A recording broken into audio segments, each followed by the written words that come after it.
Subhanallah walhamdulillah wa la ilaha illallah wallahu akbar.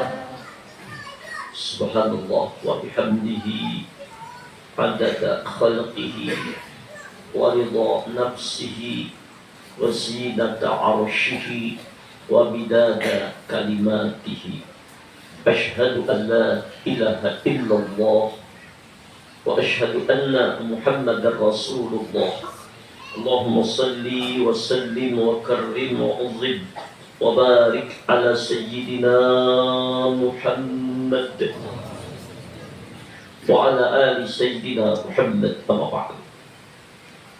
Jamaah Majlis Ta'lim Darul Maghfirah, semoga Allah senantiasa menuntun, membimbing, memberi hidayah kepada kita dalam taat ibadah kepada Allah. Allahumma a'inna ala dzikrika wa syukrika wa husni ibadatik.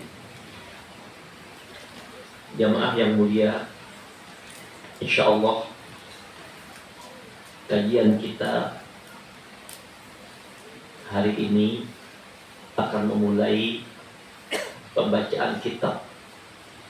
Hari dahulu zaman Abah Guru, beliau juga membacakan kitab ini.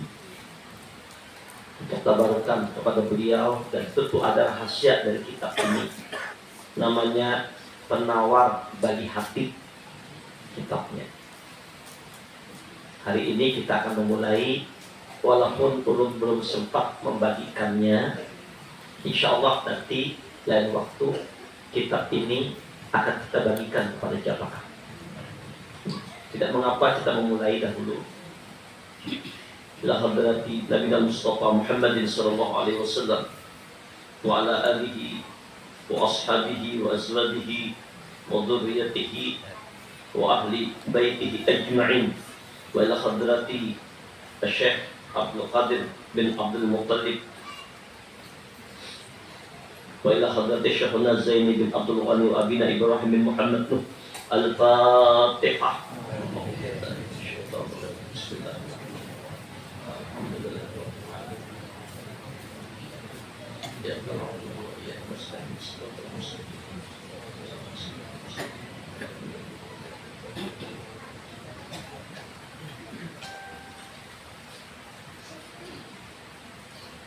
Bismillahirrahmanirrahim. Subhanaka la ilma lana illa ma 'allamtana innaka antal alimul hakim. La haula wala quwwata illa billahil aliyyil azim. Rabbi shrah li sadri wa yassir li amri wahlul 'uqdatam min lisani yafqahu qawli. Rabbana zidna ilman nafi'a warzuqna fahman kamila. Jamaah yang mulia, dalam kitab ini pendahuluannya, ketahui olehmu bahwasanya ilmu tasawuf itu pengetahuan yang diketahui dengan dia akan segala kelakuan hati. Jadi ilmu yang fardhu ain, yang setiap orang wajib mempelajarinya, tidak boleh tidak. Bila tidak kita mempelajarinya, kita berdosa. Kenapa? Kenapa pentingnya ilmu ini dalam ketaatan kepada Allah?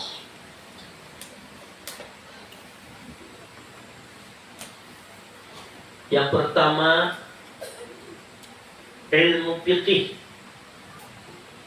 dilambangkan dalam hadis itu adalah rukun Islam.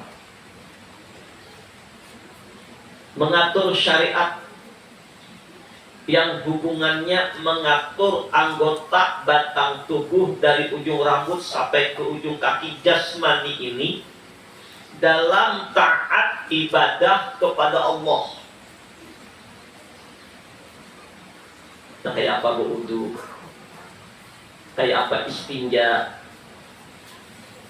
kayak apa sholat, puasa, zakat, haji, umroh. Ini adalah bagian yang mengatur batang tubuh dalam taat ibadah kepada Allah. Anggota zahir yang nampak ini dalam ketaatan kepada Allah. Mana yang membatalkan wudu, mana yang membatalkan sholat, diatur oleh ilmu fikih. Makanya perlu benar kita mengaji ilmu ini, karena ini adalah bagian daripada kesempurnaan ibadah kita. Sebagaimana Allah mengkabarkan kepada kita bahwa tujuan kita diciptakan Allah. Jadi tujuan kita ini semua dijadikan oleh Allah ke alam dunia, baik bangsa jin maupun bangsa manusia. Allah ciptakan kita harus sadar tujuannya apa. Dasar makan minum aja kah? Dasar berjalanan aja kah? Dan kumpul-kumpul aja kah? Dasar main HP nonton TV aja kah? Dasar kesana kemari aja kah? Oh tidak, bukan itu tujuan. Atau berusaha cari nafkah, bukan. Atau memasak di dapur, bukan. Atau kawin, bukan. Tujuan Allah menghadirkan ke alam dunia yang cuma sebentar ini, yang perlu kita ketahui bahwa kehidupan kita ini melalui 5 alam. Yang pertama namanya alam arwah, alam roh. Kita ini sudah ada, bahkan belum dunia ini diciptakan.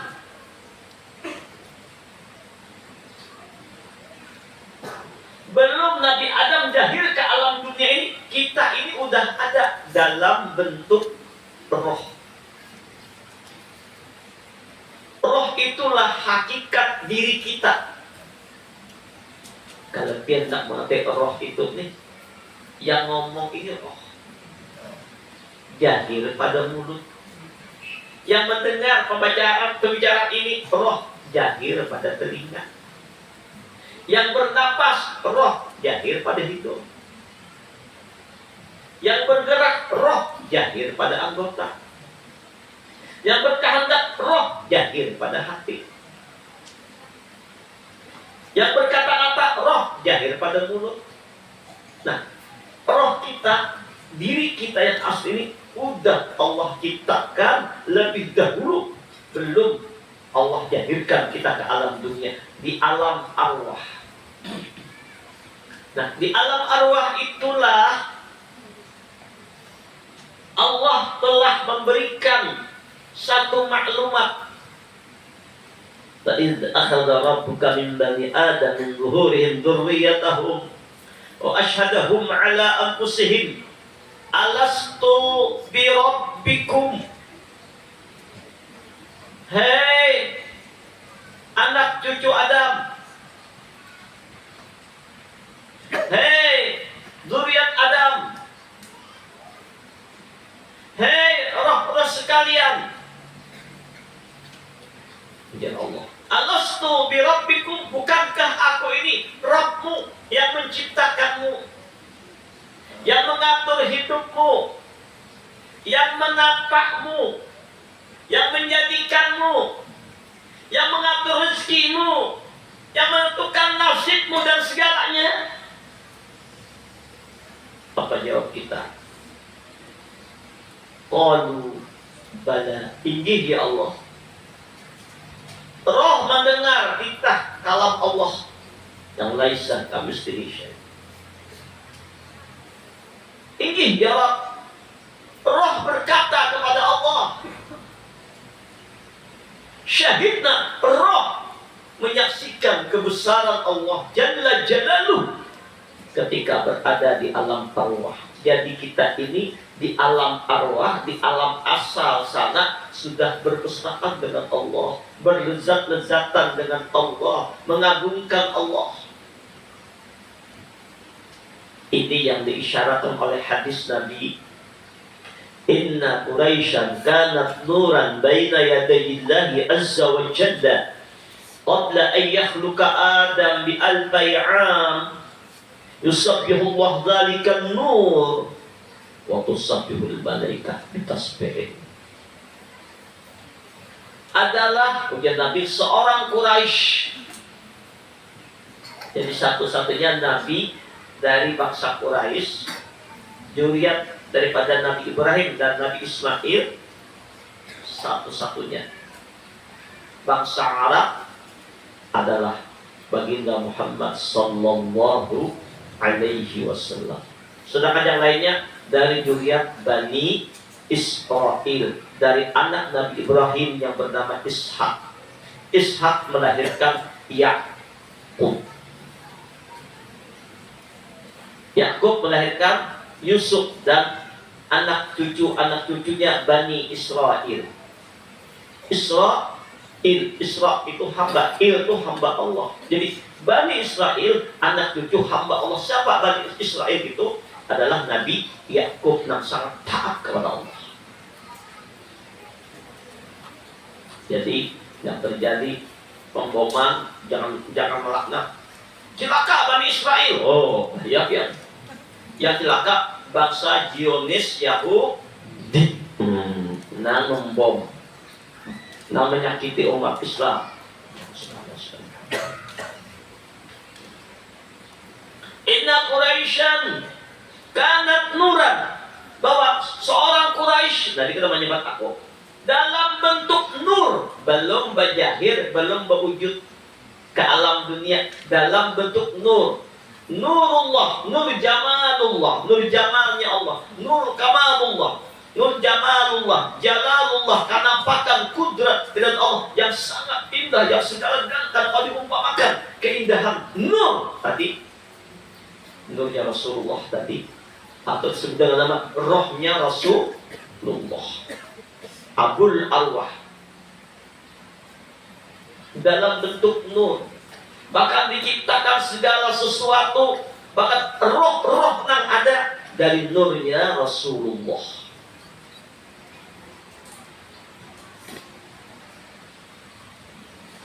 Nur tadi bermesraan, berlezat-lezatan, berasik-asikan di hadrat Allah sebelum Allah ciptakan Nabiullah Adam 2000 tahun. Tapi 2000 tahun sih bukan ukuran dunia, ukuran di hadrat Allah. Yusabbihullah dzalikan nur, maka si nur tadi, ujian Nabi, nang nurku tadi roh tadi memuji Allah, bermesraan dengan Allah, berasik-asikan dengan Allah, berlezat-lezatan dengan Allah. Ada hijab lagi.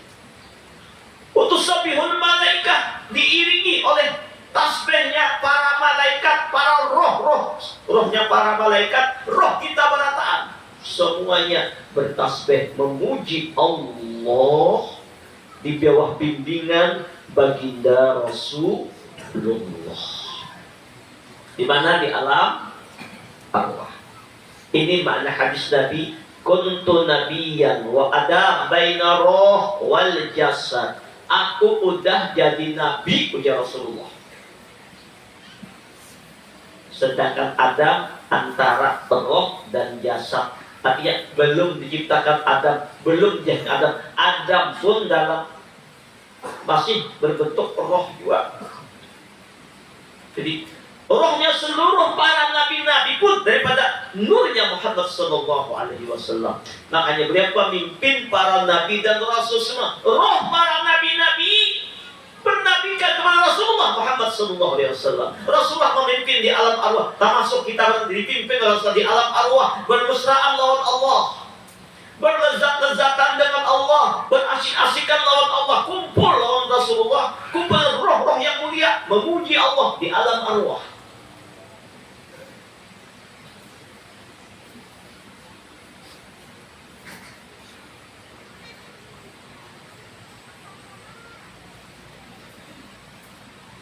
Al-arwahu jundudun mujannadah. Roh itu berkelompok-kelompok. Ya, di alam arwah berkelompok. Kumpul, memuji Allah. Ini ada kelompoknya, ini ada kelompoknya, ini ada kelompoknya, berkelompok-kelompok. Kalau ketika di alam arwahnya berkumpul, berkelompok, maka niscaya ketika di alam dunia ini Allah kumpulkan berkelompok sesuai yang terjadi di alam arwah dalam berzikir memuji Allah. Berarti roh-roh kita, nah ada di sini nih, nah roh-roh kita berapa nih? Kita ini terkumpul sudah di alam arwah. Ini tinggal kisahnya, jadi mengumpati kurungan jasadnya. Kita berkumpulan di alam arwah memuji Allah. Bahkan kejadian hari ini di tempat ini udah bertulisan.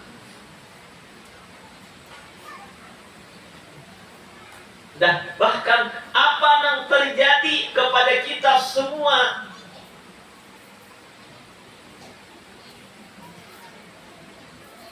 jodohkah? Perjalanan hidup seperti itu, seperti ini. Apapun yang terjadi yang menimpa kita dalam kehidupan di dunia ini, dapat ini, dapat untung, dapat rugi, dapat susah, dapat sakit, dapat senang, dapat bahagia. Bahkan apapun yang terjadi, gerak dan diam kita sudah ditentukan oleh Allah ketika berada di alam arwah, di alam ajal. Kita tinggal menjalaninya.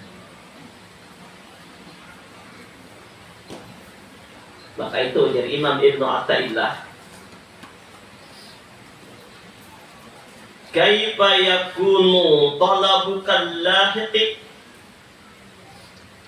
sababan fi aqaihi sabiqi. Bagaimanakah mungkin permintaanmu yang datang belakangan itu dapat menjadi sebab pemberian Allah yang telah diputuskan lebih dahulu? Aku berdoa supaya ini kabul, bukan karena sebab doamu itu terjadilah ini.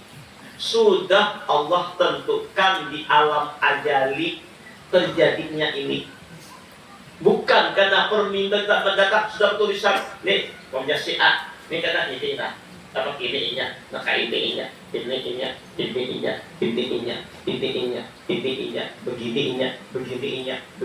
udah sampai akhir hayatnya. Jadi apa-apa yang menimpa kepada kita, apa-apa yang terjadi kepada kita, sudah ada ketentuan di hadrat Allah. Allah akan menentukan, memutuskan per alam, sudah ditentukan dalam ajali sebelum adanya alam ini. Dan termasuk segala hajat, keperluan, nasib, rezeki, jodoh, umur, kesehatan, penyakit, dan apapun sudah Allah gariskan kepada kita semua.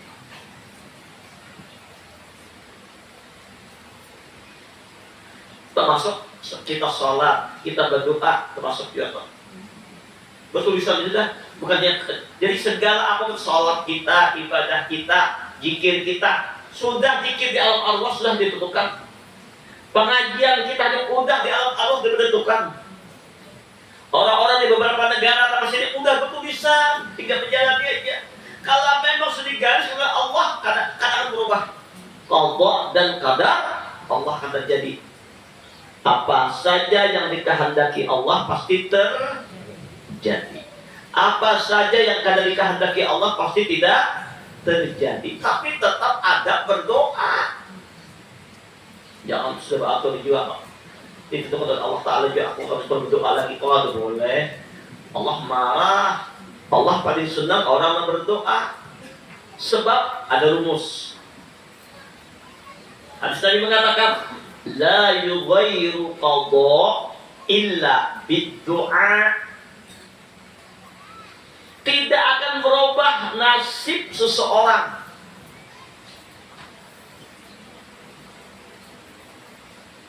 kan nasib kita tuh pakai dua sudah tulisan di alam arwah. Ini si ini lahir ke dunia ini karena suaminya ini, lakinya ini, bininya ini, bertulisan.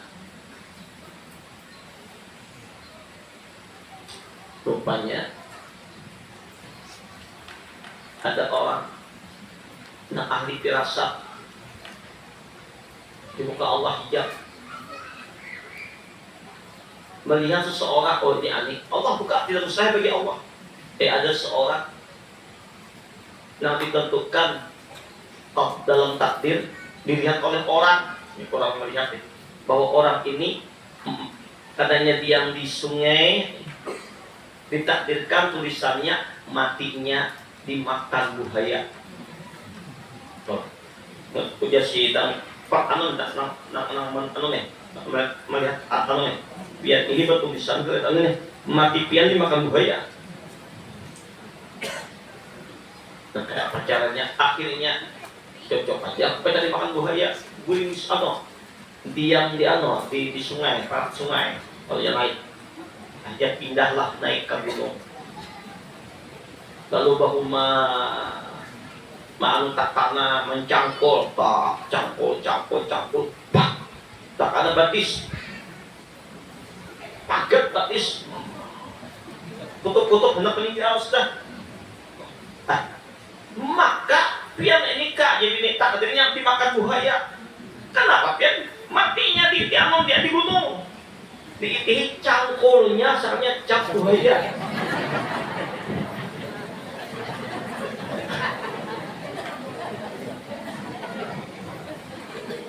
Kisah banyak mengantuk.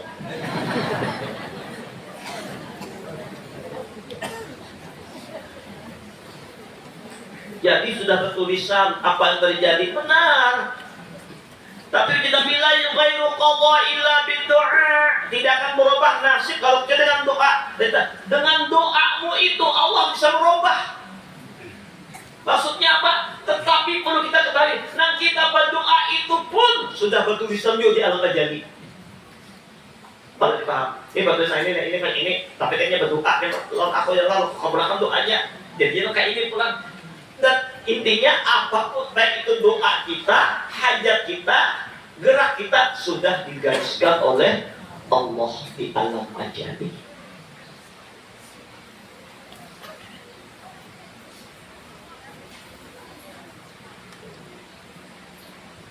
Maka itu janganlah kita mengira, oh Allah ada tahu lawan aku, oh Allah lupa beri rezeki lawan aku. Oh tidak. Bisa lawan anak dia tahu, saya pernah lawan anak, bagi Allah Taala hambanya. Tapi tetap doa, tetap usaha, tetap ikhtiar, tetap. Tapi kita meyakini terjadinya sesuatu bukan karena kehendak kita, sudah ada qadha dan qadar Allah. Termasuk kita berkumpulan hari ini. Nah berpikiran ini apa ibu kalau memang di alam arwahnya kita kada tak kumpul roh kita nih jadi paksa gitu datang ke majlis kada pacang ayo kayak apa aja lain grupnya tapi mungkinnya cocok di grup lain ada majlis lain. Makanya itu sebenarnya burung itu terbangnya sejenis, walet dengan walet, elang dengan elang, merpati dengan merpati. Burung kalayangan atau burung kalayangan? Burung kalayangan sudah kan? Kalayangan Nabi, burung kalayangan Nabi, burung kalayangan dan burung kalayangan, pipit dengan pipit. Kenapa tak awal ya? Berarti nah ada hari ini dan takumpul ini roh-roh kita takumpul di alam Allah. Mudah-mudahan takumpul pula di akhirat kita. Lawan Rasulullah. Nah, dari alam arwah pindahlah kita ke alam rahim. Dari alam rahim pindah kita ke alam dunia. diciptakan di dalam dunia ini? Wa ma khalaqtul jinna wal insa illa liya'budun. Tidak kuciptakan jin dan manusia, ya Allah Ta'ala, melainkan untuk ibadah kepadaku. Tugas kita melulu ibadah.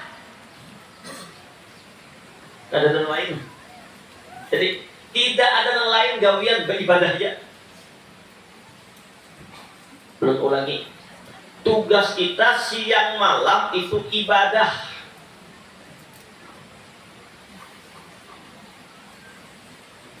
Apa maksud ibadah? Dalam tafsir yang lain, illa liya'budun ay illa liya'rifun. Kada kuciptakan jin dan manusia melainkan adalah untuk ma'rifat kepadaku, untuk menyembah Allah, ibadah kepada Allah. Bagaimana ibadah kepada Allah kalau tidak mengenal Allah?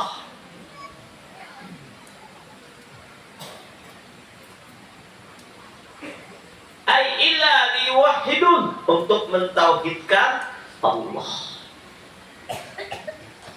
Makanya ada ibadah zahir, itu fikih yang mengatur. Ada ibadah batin, ibadah roh, ibadah sir, ibadah hati, amal hati. Makanya ada zikir mulut, ada zikir hati. Ada sholat zahir, ada sholat batin. Ada puasa zahir, ada puasa batin. Ada zakat zahir, ada zakat batin. Ada haji zahir, ada haji batin. Nah, batin ini urusannya ilmu tasawuf. Siapa yang dituju? Allah yang dituju, tauhid. Nah, tiga ilmu ini terhimpun jadi satu: syariat, iman, tauhid, Islam, fiqh, ihsan, tasawuf.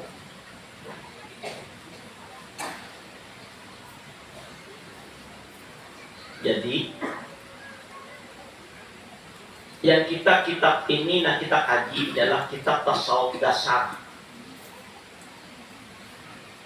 Ketahui olehmu bahwasanya ilmu tasawuf itu pengetahuan yang diketahui dengan dia akan segala kelakuan hati. Laku hati. Sama ada kelakuan yang terpuji,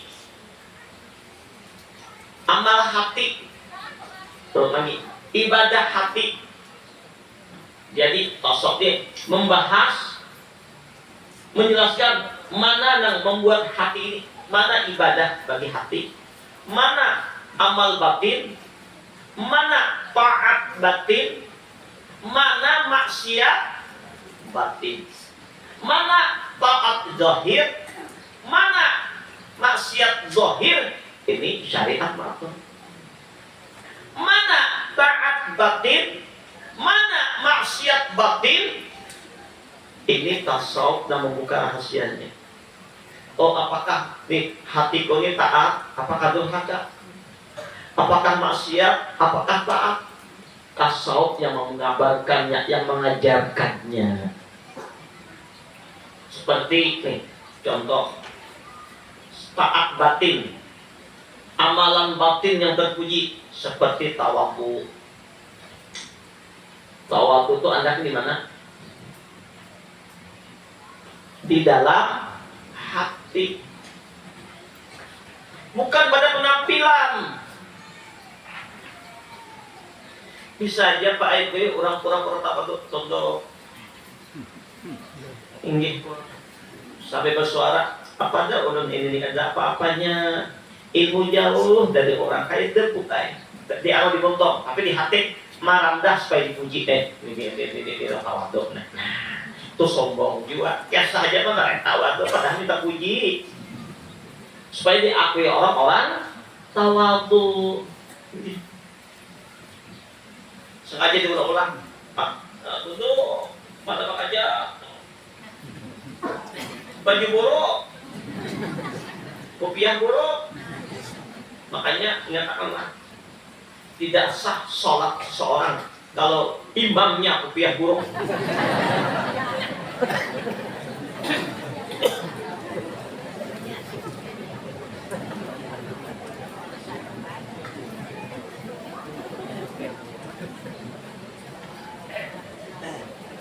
Jadi bingung, jangan ada kopiah buruk, kopiah hanya dari kadar besar imamnya. Nah, apa itu tawadhu? Tawadhu itu urusan hati.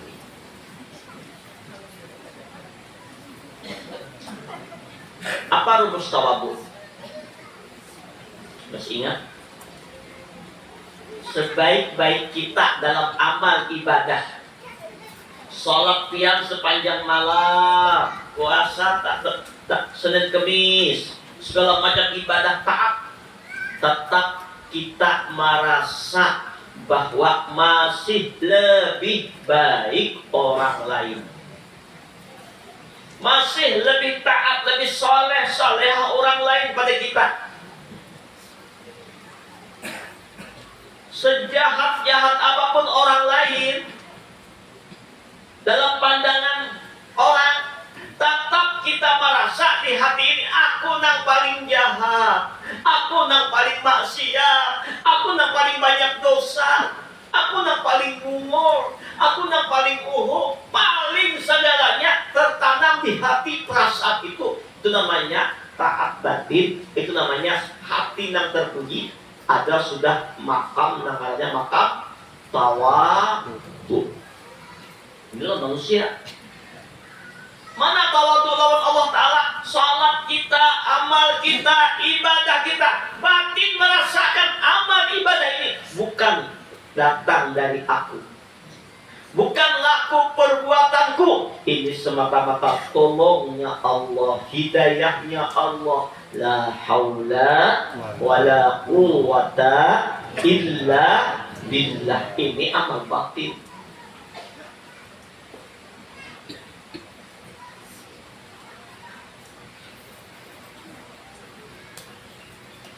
Maaf, saat ini Allah takdirkan ulun duduk di sini, ulun membacakan kitab ini, pian mendengarkan. Ketika ulun duduk di sini membacakan kitab ini, di hati ulun ini merasa ada rasa lebih mulia dari pian, lebih berpengetahuan dari pian, lebih barasih dari pian, lebih parah lawan Allah Ta'ala daripada bubuhan pian. Itu sudah jatuh kepada makam sombong, maksiat batin. Terlihat ahli ibadah, terlihat bacaan, tapi maksiat. Kenapa? Sombong. Atau ulun merasa ulun ini menyampaikan ilmu ulun, kata kekuatan ulun, bukan tolongnya Allah. Makin lagi kita gugur pulang, syirik hampir pulang. Nah, ini semua nak mengatur hati.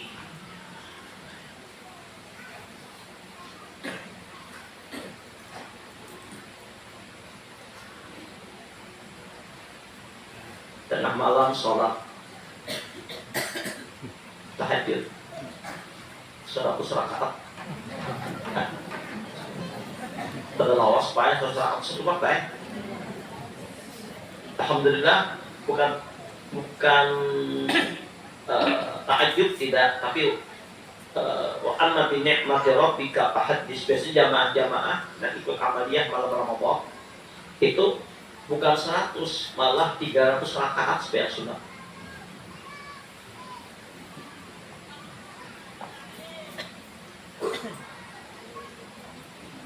Rakaat supaya sunat, Allahu Akbar. Tetapi ketika kita sholat sunat 100 rakaat tadi berasa di hati, nah, di kampungnya sakok ada datang sembahyang sunat malam, maka ini 100 rakaat kita seakuh aja sakok. Nang lain paling guring, paling dia paling 8 rakaat guring, mun aku 100 rakaat. Nah, ada perasaan lebih baik di hati pada yang lain. Pada zahirnya bagus, sholatnya bagus, tahajudnya bagus, tapi ada di hatinya perasaan lebih baik, merasa kagum lawan dirinya, ujub namanya. Ini membakar amal. Nah, ini nama atur tasawuf, karena urusan hati.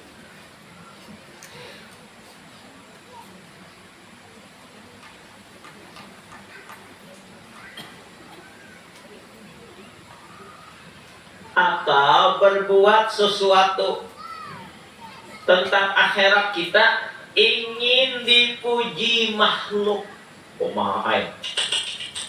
Banyak banget jam asli wayah ini mulai mana-mana badan tangan lalu ingin dipuji orang badan tangan tadi itu lah. Nah, riya ngarannya. Jadi kemana-mana bawa tasbih, pakai nampak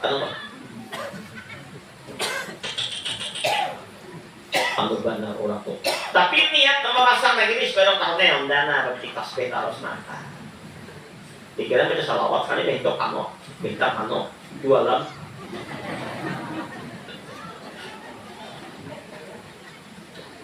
Nah ini, kadang-kadang orang hati dikira sudah sempurna ibadahnya, ya Allah, habis amalnya.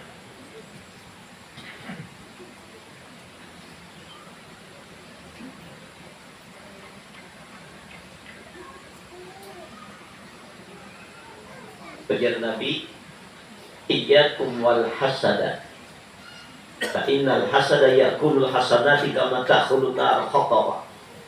Hati-hati kamu dengan penyakit iri dengki.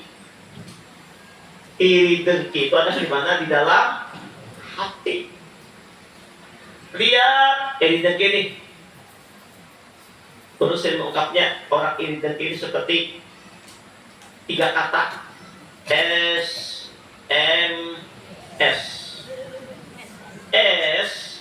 senang, melihat, orang lain susah. Nah kabar, orang kita kadang-kadang tak tunjuk tabrak motor, hapus mau, ketulahan loh aku. Rasa aku nama memahami pula Allah jadi Tuhan kurang sidin. Mana sudah iri dengki jadi Tuhan pula. Pokoknya orang ini dia melihat orang lain, apalagi orang-orang yang suka orang sakit. Tapi sebaliknya S susah, melihat, orang lain sukses berhasil, kayak rumah ini makin disariki, makin disambati, makin bersugih sih. Dari sakit hati, makin dihantak, makin menaik, makin disambati, makin mulia, makin masuk ya Allah, kayak berkok bidawang mungkin. Ini membakar amal Bapak Ibu, kayak api membakar kayu. Sholat, mau ibadah, mau puasa, mau haji, mau dan apapun habis karena penyakit iri dengki. Ini tasawuf tengah madai. Ini kita penyakitnya ini nih loh.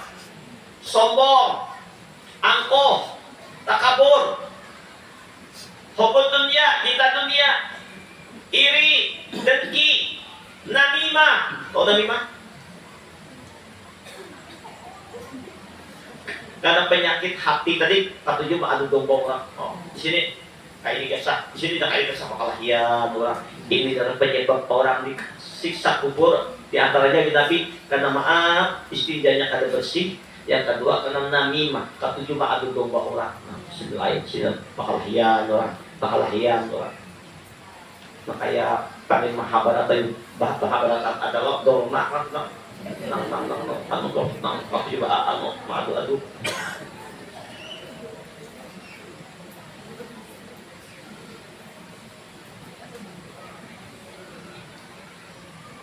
Seperti sabar, dapat cobaan ujian sabar. Ini nama melajari kayak apa kan sabar itu. Anaknya di dalam hati. Itu tasawuf dan melajari sabar, ikhlas, ridho, atau juga kelakuan tercela. Yang ini tercela dan ujub, riya, sum'ah, takabur, sombong, hasad. Ini penyakit-penyakit. Jadi membahas mana amaliyah zahir, mana amaliyah batin. Amaliyah zahir fikih dan aturnya. Amaliyah batin tasawuf nama aturnya.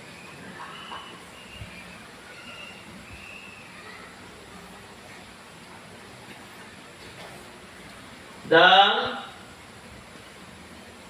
adapun faedahnya mempelajari tasawuf tadi, manfaatnya, nah kita tahu mana yang merusak hati kita, mana yang memperbaiki hati kita. Maka menyampaikan ia kepada mengkosongkan hati daripada yang lain, daripada Allah Ta'ala. Jadi mengosongkan hati dari yang lain selain Allah. Jadi tasawuf itu mengosongkan hati. Hatinya mengosongkan, menghilangkan, membuang, melepaskan. Di hati ini ada cinta lawan makhluk, cinta lawan dunia, cinta pangkat, jabatan, penghormatan, kedudukan. Melepaskan semua di hati. Tadi ada lagi. Makanya ya para awliya, ya Rabb ij'al dunya fi yadi wa la taj'al dunya fi qalbi. Jadikan dunia di tanganku, jangan diandak di hatiku. Hasbi nafsi jalallah ma fi qalbi illallah. Cukup pada diriku yang ada hanya kebesaran Allah, enggak ada di hatiku yang lain selain Engkau ya Allah. Melepaskan hati dari yang lain selain Allah. Ada gampangan Pak ya? Jujur, yang paling beratnya penyakit hati. Penyakit tangan kalau diobati, adalah Bapak kurang berhari berlaku. Satu tangan berbunjuk empat, sebuncunya dimakan api, luka di tangan kawat dibabak, luka di hati terbawa mati. Naudzubillah.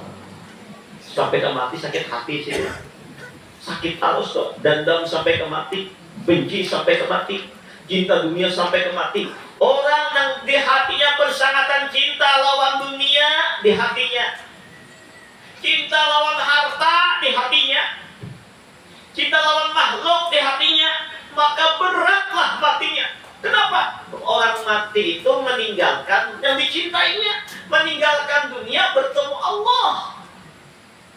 Tapi orang yang kosong dari dunia, hatinya dari makhluk, hatinya nanti hanya Allah, nanti cintainya hanya Allah.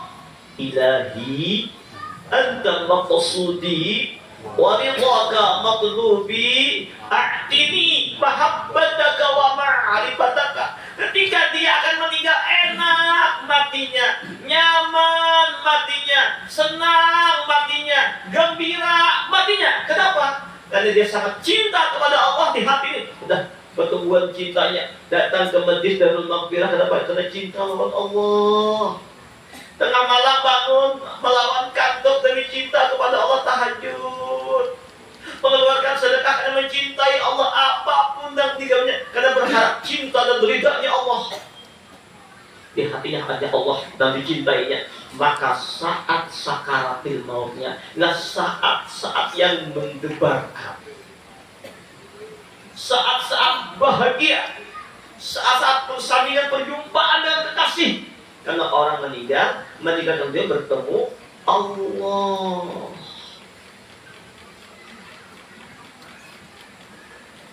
Di mana anggapnya? Di dalam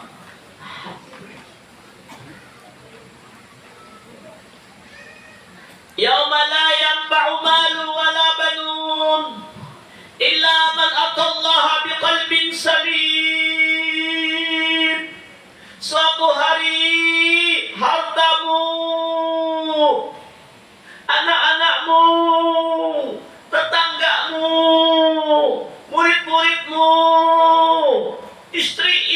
istrimu, suamimu, kekayaanmu, pengawalmu gak bisa memberi manfaat sedikit pun kepadamu.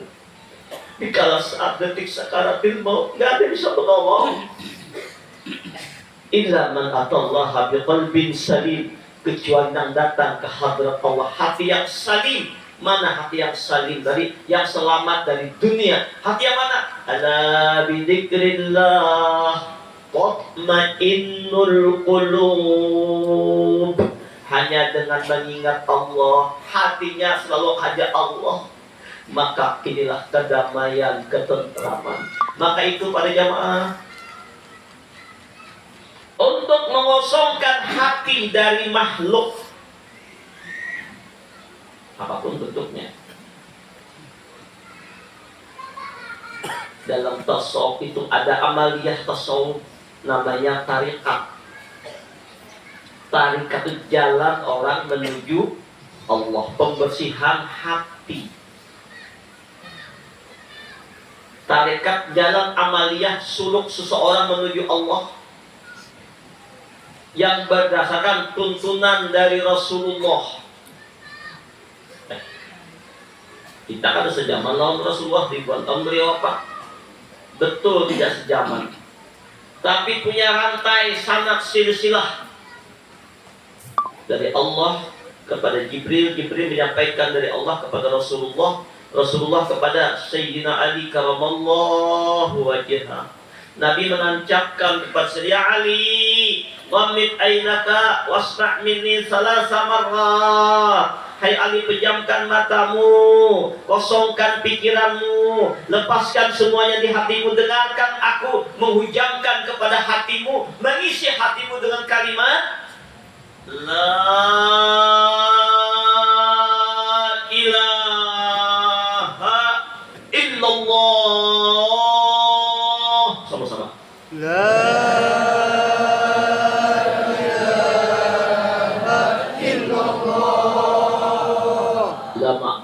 bihaqqin illallah. Melepaskan semua, tidak ada yang berhak kusembah, yang ku ibadati, yang ku taati, yang ku junjung tinggi, yang ku tuju hanya Engkau ya Allah. La ilaha illallah.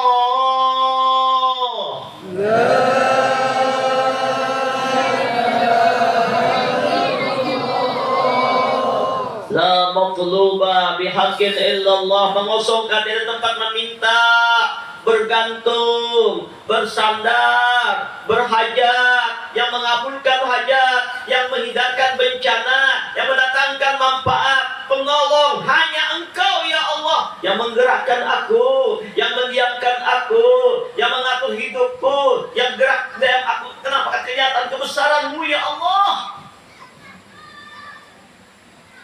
La ilaha illallah.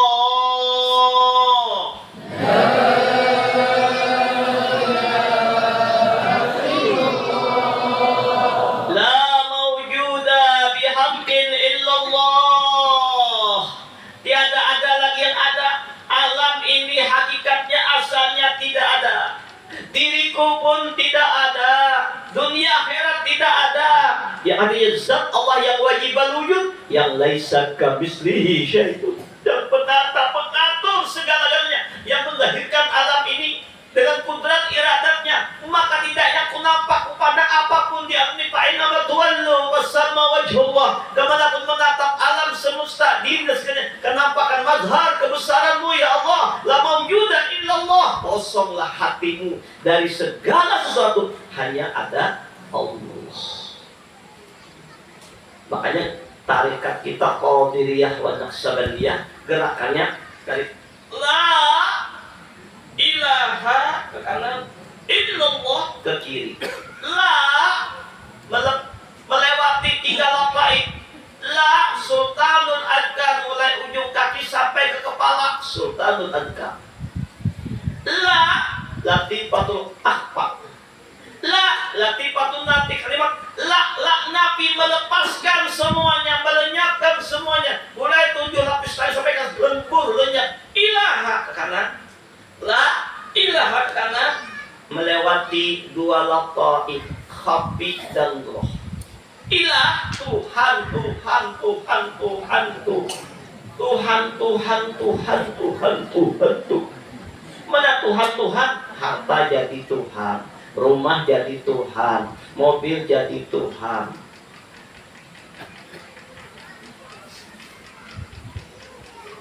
Diri jadi Tuhan, anak jadi Tuhan, laki jadi Tuhan, bini jadi Tuhan, duit jadi Tuhan, keluarga jadi Tuhan, jadi Tuhan. Lapasakan barataan. La ilaha illallah. Diisbatkan Allah ke sebelah kiri melewati sir dan qalbi, latifatul qalbi. Allahnya masuk ke jantung. La ilaha illallah. Hakikat sanubari latifatul qalbi. Jantung memompa 360 pembuluh darah. La ilaha illallah, kosonglah dari yang lain, yang ada hanya Allah. Nah 3 kali berzikir dengan bunyi-bunyi la ilaha illallah, la ilaha illallah. Ada lagi yang lain, yang mencintai, yang bertujuh apa yang sudah melepaskan Allah.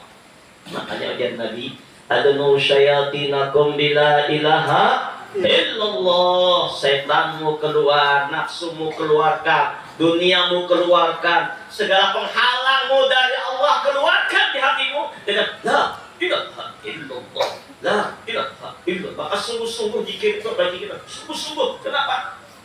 Kalau berzikir itu kan Hawaii, asal berzikir, coba berzikir kan Hawaii. La ilaha illallah, la ilaha illallah, la ilaha illallah.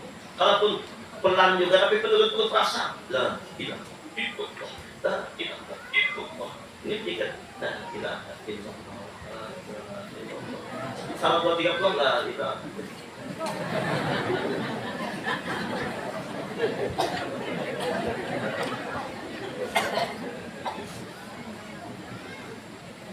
Bapak Ibu, batuk, tahu batuk? Ini batu ditangkap makan kayak aja biasanya kalau. Tapi kalau batu kan, apa ya?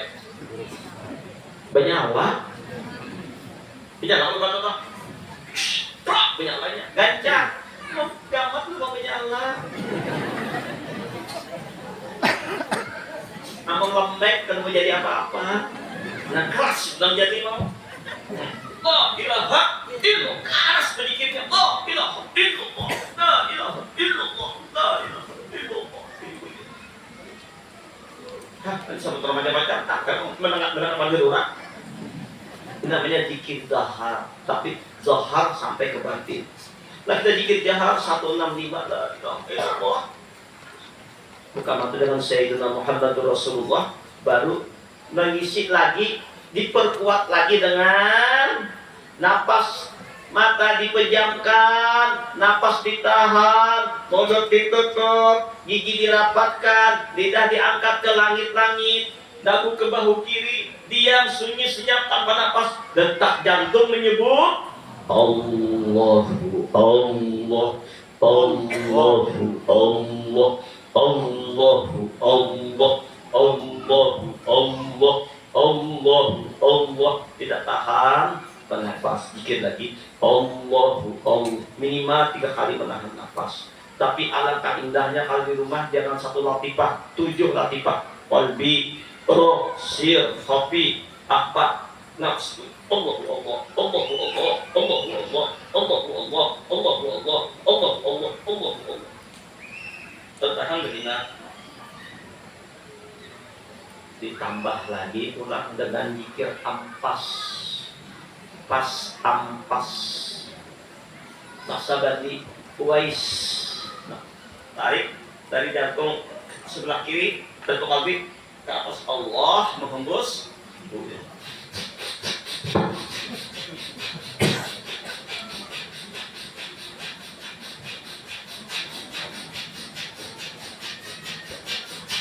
Allahu, menggosok.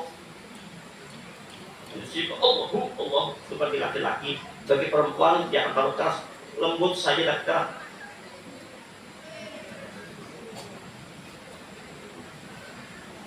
Ditambah pulang dengan al-muqaridiyah, fadhkuruni azkurkum. Allah di tengah-tengah waktu, di tengah-tengah di atas apa? Allah seluruh dunia Allah digempur dengan 3 tarikat ini istiqamah biar hilang yang lain. Allah aja yang ada.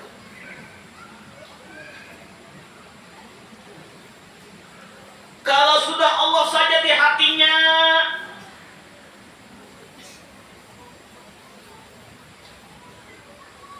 dan menghiasinya dengan memandang kepada Allah sekalian alam, yang dipandangnya, dilihatnya hanya Allah, tidak bisa Allah. Inilah setiap saat orang yang selalu bersama Allah. Wa huwa ma'akum aina ma kuntum. Barangkali ini saja kajian kita. Ini baru pengantar. Nanti kita akan sambung pembelajaran kita ini. Belum menghitung-hitung waktu.